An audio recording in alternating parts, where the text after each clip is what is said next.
Gde ste, brate? Ja sam Oca, imigrant, brate, i danas ide jedan live coaching klip za sve likove koji su, brate, u vezama, brakovima i to.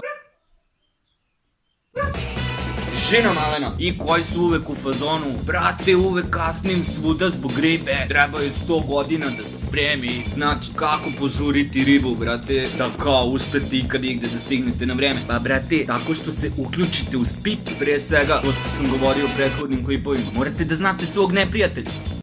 Mora znate s kim blejte i koji im je kurac, zbog čega. A brate, ako ti je riba, onda bi to trebao da znaš. Znači zašto kasnije zbog ribe? Jer joj treba 100 godina da se obuče i treba 100 godina da se našminka, brate, i nokte. Zašto joj treba 100 godina? Pa zato što kombinuje kombine, brate, razumeš? I onda ako se ti uključiš u spiku, onda to, brate, ide ovako, razumeš?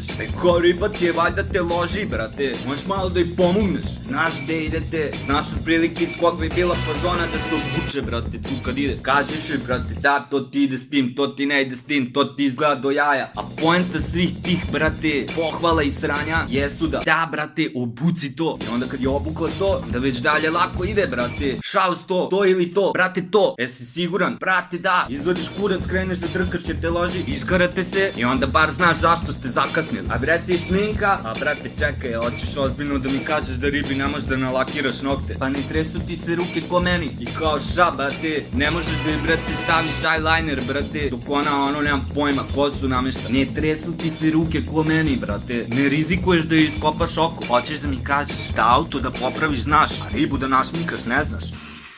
Pa matori, nisam ja rođen prelep juče, brate. Da, dobro, to niko ne može na keca da nauči da uradi kako treba. Pa, brate, to ti je neka investicija, razumeš, brate? Da, brate, u budućnosti manje kasnite, znači manje se svađate, znači više se karate. To je sve neka praksa i zajednički trud. Evo da prestanite da smarate i da gunđate okolo i da davite o ribama, brate. Nego uzmite stvar u svoje jebene ruke i upgradeujte svoj život. Ne mislim samo u smislu veze, brate, ali ako ste u vezi, da vam je to, brate, veliki deo života. Samim tim ste upgradeovali život, kapiraš? Samo sam to hteo da kažem.